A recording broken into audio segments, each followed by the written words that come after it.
Hello, this is Qyalms visiting again from the Grim Wayside, and today I am very excited to present to you the Nyssa Bizarre Nightmare Series. This is a aesthetic that I'm really excited about collecting, so I put on my vampire nails. Please like and subscribe and share this video, and any comments would be great. Let's get into the series. All right, so let's go ahead and open the Nyssa Bizarre Nightmare Series limited action figure. This one is Black Goat Brett. I was really excited about this particular character. She is not part of the main blind box set, so you know exactly which character you're getting. I purchased this one off of Kikagoods right now under tariff pricing. She's, I believe, $35. I was very excited to get her. I have a lot of childhood memories about goats, none of them good, very scary. Um, my mom used to teach us lessons through fear, and I grew up very scared of goats. They have super creepy eyes. And it reminds me of an episode of my favorite YouTube animation series. If you want to guess, you can guess in the comments below. If you know, you know.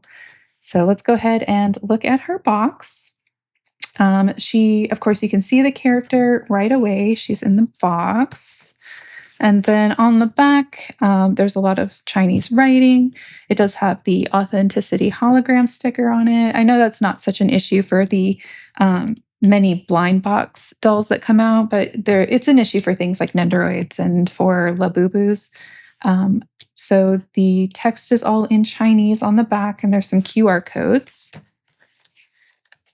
She does have the tear strip.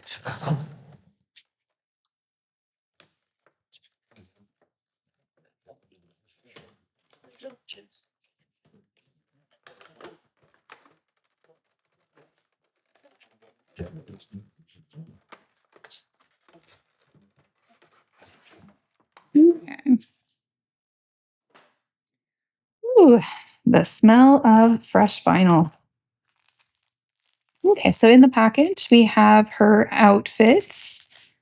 We have her character card, which is in Chinese, and there's a QR code on the back. She is a BJD as compared to an MJD, which is a ball jointed doll versus a mechanical jointed doll. And then she comes with a pamphlet that includes the restringing diagram in her. She's strung in the way that most of these 112 size dolls are strung. They do make a note of the cute little detail on their legs. They have like a little ribbon garter on their left leg around the upper leg. And then the diagram also talks about how to change the eyes and how to change out the hands. It looks like the hands actually slip onto a peg rather than themselves getting changed, which, depending on whether or not how well they're cast, would kind of determine whether that's a good idea or not, or if the hands will just kind of slip off. And then there's more Chinese writing on the back. Okay, let's open the doll herself.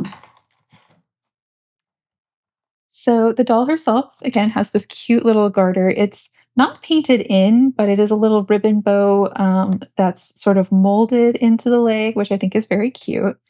So the doll comes with these little gray Mary Janes. They're very cute. They have sort of a cartoony appearance, and they're gray on top with white soles and white buckles. The buckles are molded in. They are one of the things I thought was really cool about the Nyssa series was that the characters come with a lot of different kinds of shoes. They're not just like a recolor of the same mold. Um, all of the costumes across the series felt very original and sort of unique compared to your standard, just like, say, a Lolita style dress or like a standard sort of Chinese style dress, like you see with a lot of the Onto series. The doll also comes with, let's see. She comes with a right and left heart hands. So you can, let me see if I can get that to show up. She comes with the right and left heart hands to change her into. And then she comes with, I think these are grabby hands.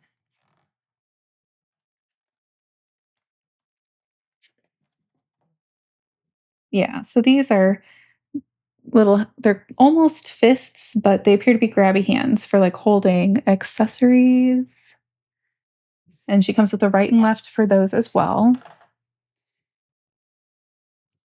Oh, she has a it's an interesting, almost rubberized texture to her hair. It's a pleasing sort of texture to touch. That's interesting. So, looking at her, she is very much typical of the 1/12 style BJDs that you see coming out in the Blind Box series. She has little ball joints in her wrists. She has a slightly more rubbery texture than some of the other dolls, which are harder. Let's see if we can pop her hand up. So, her hand is a little ball on an S hook. See? Yep, still on an S hook. But instead of having to pull the S hook all the way out, it does just sort of clip onto her wrist. Her default hands are an open hand with sort of a graceful pose. The little the little fingers make sort of a an arch in them with a little pinky sticking out, so it's more graceful than say just a flat hand. And those are identical on her right and left. They are very heavily blushed with some pinky red color, like a maroon, and as are her toes. The blushing is not subtle on the hands and the feet. The extra hands also have the very strong blushing on them. Her feet are regular ball jointed and they are flat feet. She has larger than average, maybe, peanut joints in her knees. They do appear to be a little more they appear to be a little bit more, larger and more curved than some of the other pieces are. I don't know if that's going to help with their posability. She does not have the wires that you see in some of them, but she is strung pretty tight. So it looks like she'll be able to hold her pose pretty well. The peanut joints do have a really large hole in them, and they have a pretty large channel in the back for the elastic to slip into, which will help with her holding poses like that.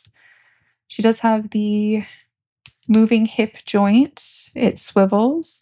And then she has sort of an interesting hip channel for the elastic. It's a sort of instead of that straight open shape, there's sort of a bulbous curving shape about it, which is kind of I don't know if that helps with the particular kind of posing that she does, but that's interesting. The elastic does slip into that channel very easily and sort of clips into the channel when you move her leg up. The very cute little molded bow, and that bow does not go all the way around. The little tails go partially around, and then the back of the leg does not have any sort of molded detail on it. She has normal peanut joints in her arms. Um, I would say they're typical of the size and shape of other dolls, so there's nothing terribly special about those. She has a small sort of pointed bust, and then she does have a little ridge in her one torso joint where the body sort of clips into it. So for her head, she has, again, that really strong maroon colored blushing. It's on her little round ears, and then she has it on her cheeks and her nose. The color goes well with this particular doll because she does have the very dark red eyes. Um, So she has round pupils, but the reflection in that's part of the painted detail of her eyes is actually a flat sort of reflection, which does remind me very much of goat eyes. I don't know if you've ever looked at a goat's eye, but they have, instead of having a round pupil or even like a cat eye pupil, they have rectangular ones. It's super creepy to me. It bothers me to no end. Um, but it kind of does remind me of that. I don't know if that's at all intentional, but it does remind me of goat's eyes. She has really dark eyelashes that fade from a black in the center to red at the inner and outer corners. And she has these little tiny dots under her right eye. I mean, they look intentional. And then she has what I think is an intentional beauty mark. It does appear on the card. So yeah, it's an intentional little beauty mark under her mouth, which is a little frowny mouth. She has very pale gray eyebrows, painted on. They're a light gray, the same color as the light gray of the hair, with the outline in dark gray, which is sort of the ombre that the hair goes through. And then she has a Star of David or a six-pointed star on her forehead. Normally, I would expect to see like maybe an upside down pentagram or an upside down pentacle for this kind of occult figure, but there are religions that, besides the Jewish religion, that do use the six-pointed star in an occult manner. I know, for example, the Masons or the Mormons, I believe, also use a six-pointed star of David. There's a lot of different cultures that do. It's but it was slightly unexpected to me. So her hair, which popped off, it has a sort of rubbery texture to it, that's sort of pleasant, and it goes from a very light gray, I would say almost white color at the top to a dark gray ombre at the bottom. And the hair is highly detailed. There's lots of different curls molded into it with these cute little wings on the side. She does not have any magnets or anything in her. I'll and I don't think yeah, there aren't any channels where you would put those magnets in either. All of the channels and the indents in here are corresponding to a physical piece from the front piece of the hair. The front piece of the hair has two asymmetrical tendrils that come down that also have that dark ombre effect towards the ends. Then, just looking inside her head, she has the typical S hook. Her eyes appear to be held in by a separate piece that's the same color as her skin. She's a peachy, sort of pinky color of skin. One of the characters in the main series has gray skin, but I believe the rest are all of this sort of same peachy pink. Um, and I'm not going to pop her eyes out right now. But if you ordered the full set or you ordered one of them that came with the freebies, they do have different eyes that pop out. And I believe those eyes are two separate pieces rather than like one single piece that you find with some of the other blind box BJDs. The ones that I got were all this sort of special gray color, I guess. But they were each individual eye chips, I believe. So let's put her back together. I did see one review that said that her hair had a tendency to fall off and that it was rather heavy, making posability a little difficult. And I guess I could see that. It did come apart rather easily, but I think you could try bending out the tabs a little bit to create more friction, or you could put some like blue sticky tack in her hair, and maybe that would help keep that. But you can see most of the details when you put her hair on. The little dots under her eye kind of disappear under that tendril of hair. But otherwise, you can see all her details. So I think she's a very cute little doll. She has a very solid feeling to her. Oh, there, her hair is coming off again. So I may need to actually go in and put some sticky tack or something in the channels in her hair to keep it on when I eventually display her on the shelf.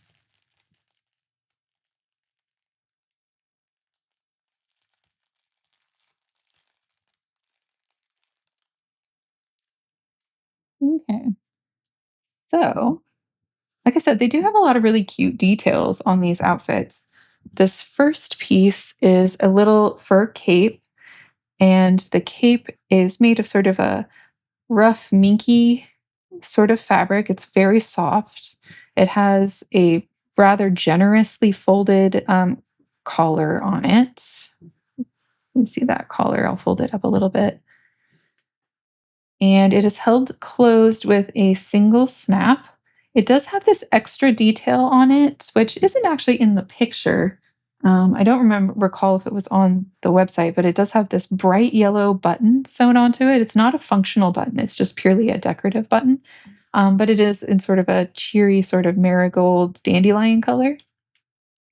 The inside of it is um, all of the seams are fully encased inside in this satin lining, which is a nice clean finish. I appreciate that clean finish. And the snap seems pretty well sewn on. Maybe it looks like it was only sewn through two of the holes, which gives it sort of an impression that it's coming off. But I think it's just that was a choice that they made when they sewed it together. The underside of the collar is also fully enclosed in a satin lining fabric. She has two wee little socks. She does come with a little pair of underwear in a sort of stretchy fabric. She has this cute little, yeah, this is the front. So this is supposed to be her little goat ears headband. It's made of the same minky fabric, and the inside of the ears are that satin lining fabric. It's not terribly, maybe it'll be more prominent or look more ear-like on the doll itself. And then she has an additional little added red button here. And that is a separate button. It's not like printed on or anything, it's sewn on there. And she has the black elastic that keeps it on in the bottom. The ears aren't terribly large, so I'm interested to see if they look more ear-like when they're actually on her. She has these two little anklets. I believe that's what they were. I believe they were on her feet, little leg warmers, basically. They're made of the same fabric as the cape. They are not lined, but they do have an elastic ruffle around the top in black elastic. I believe this is like an underskirt, like a petticoat kind of situation here. It is made of a white satin with a waistband, and then it has the full doll Velcro that goes down the entirety of the back, which is helpful when you're actually dressing the doll. It has some open ends, but they don't appear to be fraying that much, and it is fully hemmed, which is nice. And then her main dress. So she has a cute little Lolita style dress. It has the doll elastic all the way down the back, so it should be easier to dress her. I'll have to take her hair off probably, but I won't have to take off her head to actually dress her. Uh, Interesting. So her ribbon on the back, or on, I'm sorry, her ribbon on the front at her waist, it appears to be glued, which is great. That means it's not going to come untied. And then it was sewn to the dress, and it appears they sewed it through the elastic, or I'm sorry, through the Velcro. I keep calling Velcro elastic. Uh, yeah, so they actually sewed that ribbon through the Velcro, which makes it impossible to open the doll. There we go.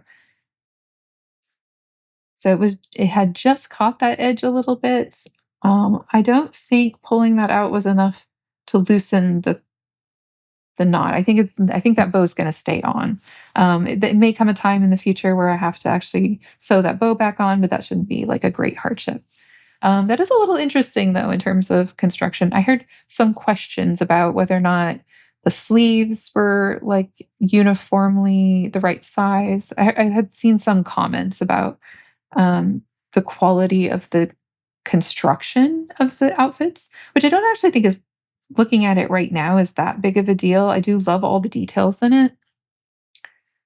Um, but like, yeah, this edge is a little sloppy right here. It's covered up once you actually dress the doll. Um, but this is about the quality I would expect for a doll at this price point. So I'm not like disappointed or anything.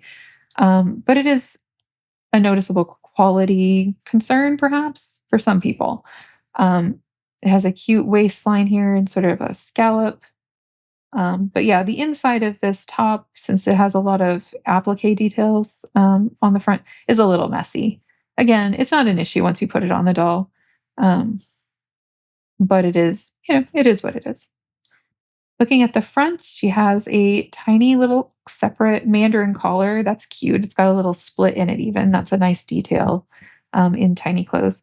There is a little ribbon that runs down the front and two plastic buttons that are attached. I think they're just glued on. There's two little black buttons glued onto that piece of ribbon going down the front. It has a white ruffle over the gray. So the main bodice is, and the main skirt, overskirt, is this satiny light gray color. It's sort of the middle shade of her hair. And it has a white separate ribbon, and I think that's sewn on. Yes, it's sewn on. The seam here, the hem here is a little messy. Again, you won't see it with when you have it on the doll, but it does create some puckering issues. And then you can see where this ribbon isn't exactly even all the way along. It gets very close to the edge right here. It's further from the edge up here. I'm not gonna let that bother me too much, but I am a big fan of, like, really well-constructed outfits. One of the reasons I love dolls so much is, I love cosplay, and I love theatrical costuming, um, and owning, these outfits is a little bit like having a cosplay that you never outgrow. So it is nice when they're well-constructed outfits. The other side does not have that same problem, and that ribbon goes all the way around to the back of the dress. The sleeves are they're not they're kind of a satin, they're not as shiny as the satin on the actual gray part of the skirt, and then they do have little separate cuffs. They puff at the bottom with little gathers. And then the underskirt that goes over the petticoat, um, has sort of a bubble shape to it, and it has again, the ruffle's slightly uneven. You can see how it's much shorter here than it is over here. It gets longer over here. But it does have this cute little sort of screen printed goat on it. The goat has is black with brown horns and red eyes and a long red ribbon that sort of mimics the one that's on her leg. And then it has these little like gold dagger shaped stars that are next to the actual goat's head. And that's her costume. So let's go ahead and dress her.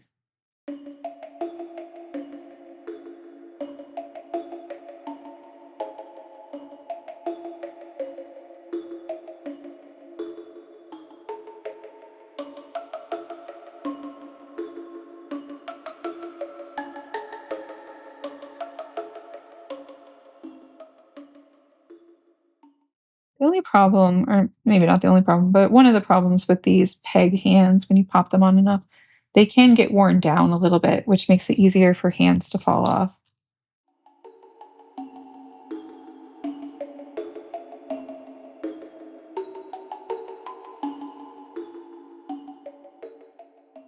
So her underskirt,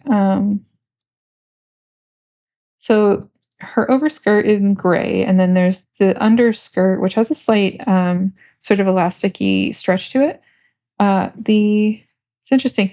The underskirt petticoat part does not show at all. It's quite a bit up underneath at the hem of the other dress, and I guess it is adding some body to it to keep this poofy skirt out. It's just interesting because it doesn't seem it maybe doesn't seem to add a lot. So I guess props to them for providing that for just a little extra volume. But it doesn't seem to have too much of an impact on the way the outfit looks.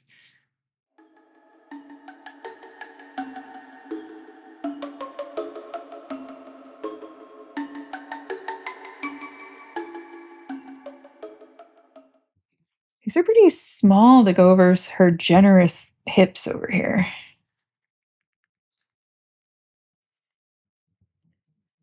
This is the only way to get underwear on, so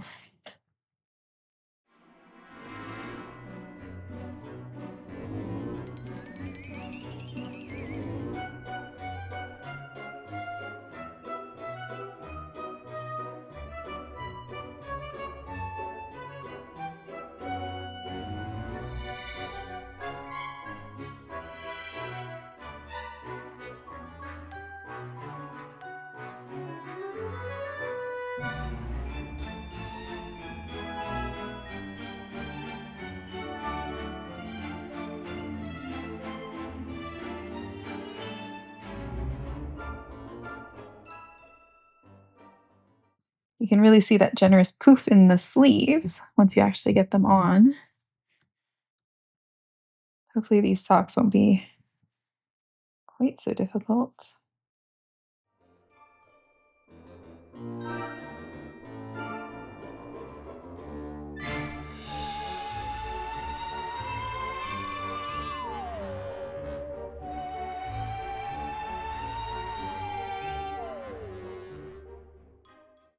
So these socks are pretty small. They don't appear to go all the way over her ankle.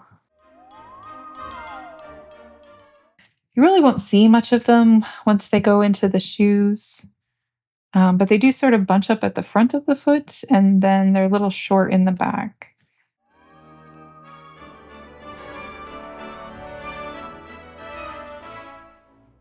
So hopefully you just won't really see them once they're in the shoes and underneath the leg warmers. I'm a little nervous about the leg warmers, TBH. Um, so one of my favorite BJDs is the 10,000 Escape Plans Angel. I had put her into the Minty Forest series. There's like a little Red Riding Hood outfit that has red and black, and it has some little wolf ears that go with it. It's really cute, but it stained her really badly. I'm going to have to repaint her hair, unfortunately. Um, I tried a lot of different things to try and bleach out the color, but she's just permanently stained in a couple places. She has like a pink spot on her ear that looks like an earring at this point. Um, so I may not keep the little black leg warmers on this doll permanently. We'll put them on now, but it is something to watch for if you're putting black or red in particular clothing on the dolls. I know there was one doll that came out from the Nagi series where they said to just expect staining to actually come from the factory. He was a little limited color doll. And although most of his outfit was white, I think he had a couple colors on them. And they said just expect staining to be that way just straight off from when you purchased him. So I did not purchase him. I did not want to start out with that problem. Okay, leg warmers.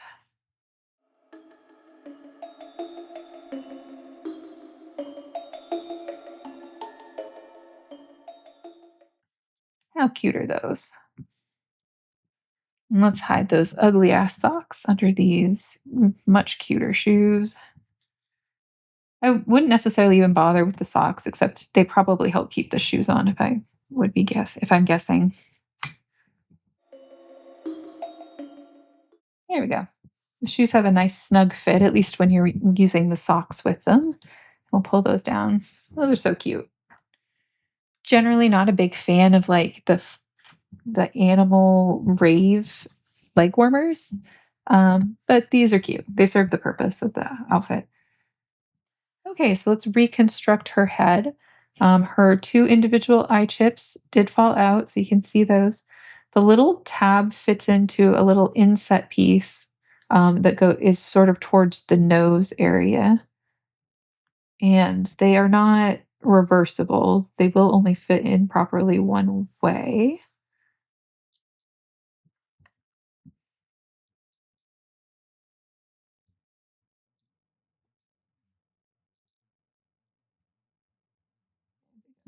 They set in there nicely, but they don't snap in there. Oops. Okay, so they set in there cleanly, but they don't snap in. They just rest on, oops, they just rest into the little molded socket.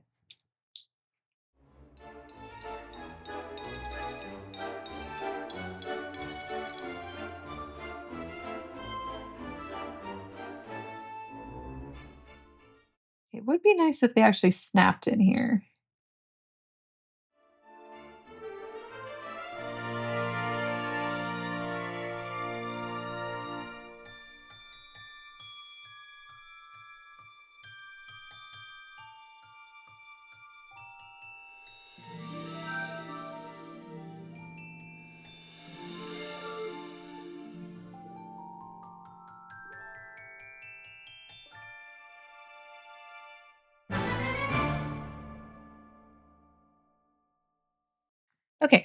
So we did get her eyes back in. Um, so the eyes are pretty firmly fixed into that molded set. So you can't, some of the other characters, like the Mian Mians, you can actually sort of pose their eyes. They can like look to the side if you'd like. But these are pretty set. Okay. So, oh, I jumped the gun a little bit. Definitely gonna have to take her hair off to get this cape on. Should have been paying more attention to that. This cape is actually really bulky. Um, I'm gonna be surprised if her hair actually stays on with this cape. And then the best way to put this on, I think will be okay. Now we'll just add her little headband here, which we need to get all the way under her bangs. Okay. I would say her ears are appropriately sized now that they're actually on her head, and they do look a little bit more like cute little goat ears. Um, but definitely her hair is not staying together. That has a lot to do with the bulk of the cape that she's wearing is definitely pushing her head apart. So probably what I'm going to have to do is, um, back in ye olden days of actual BJDs, pull her out. This is my Fairyland little Fae. Um, she is a dark elf Sioux sculpt. And this honestly is the quality of clothing that I can't expect from one of these companies because it's coming at much cheaper a price for sure. But this is the kind of quality of outfits that I like and would appreciate.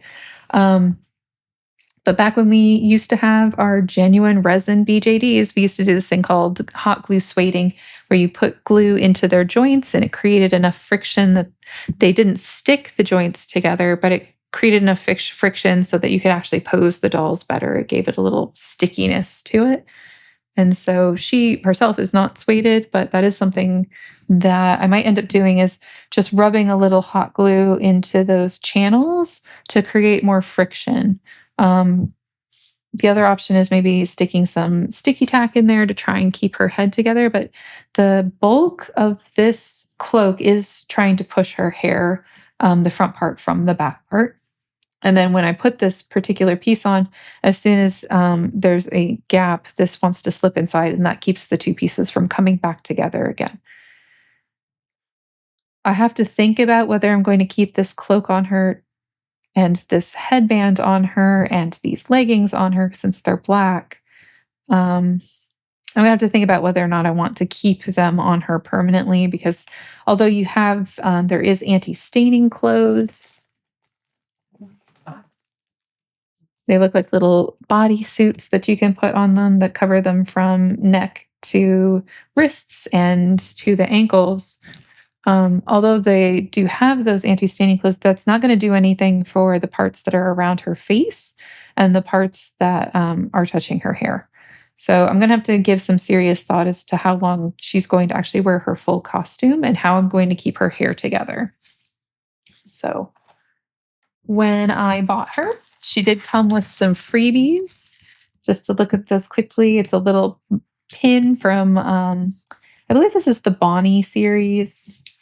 And then this has a little authenticity sticker on it. I don't know what's in here. Let's see.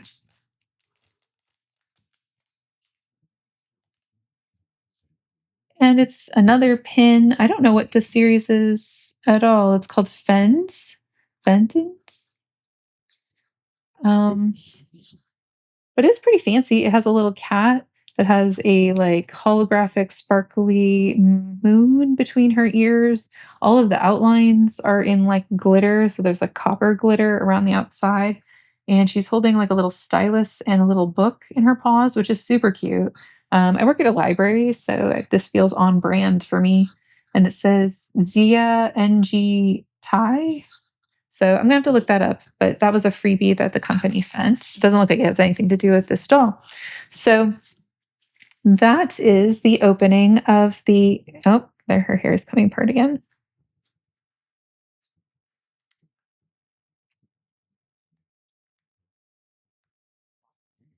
So that is my opening of the limited figure Brett, the black goat. Um, Little disappointed that the hair doesn't stay together. Gonna have to work on that a little bit. Concern over whether or not there's gonna be staining from the black, but I do like the details. I wish some of the hemming were a little bit more careful. But overall, I think she's a very cute doll, and I think that her body itself, which is the same body in the rest of the Nyssa series, is actually going to be pretty good and pretty posable. I do like how the hands change, and she has just a pleasant texture that makes her kind of fun to just touch. So, yeah, so that's the opening and review of Brett, the Black Goat. And we're back. I have a little update on Black Goat Brett here. When last we spoke, her hair continued to fall off. But I did go in and I hot glue sueded her hair, and now it is firmly affixed, will not come off. So all I needed to do was pour a little hot glue onto a paper towel. And then I scooped up a very small amount with my skewer and wiped it onto the tabs of her hair. And that created enough friction to keep her head together. It's not impossible to take her head apart if you want to.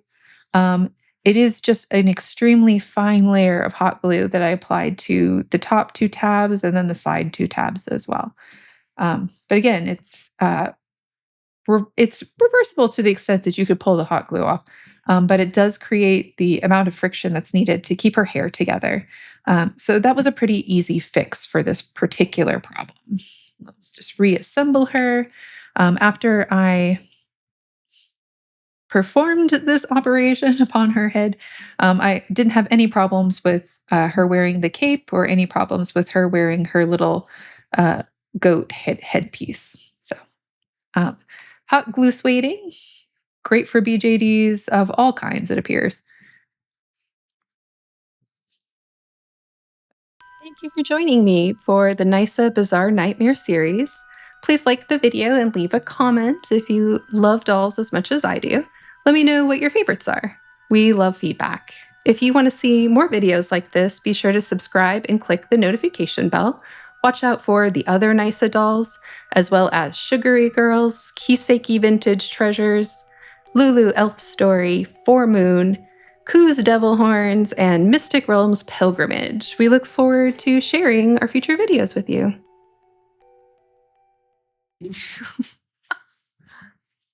Pieces of her hair or something to keep joints together. Okay, I'm gonna try this again. Nope, apparently not. Nope.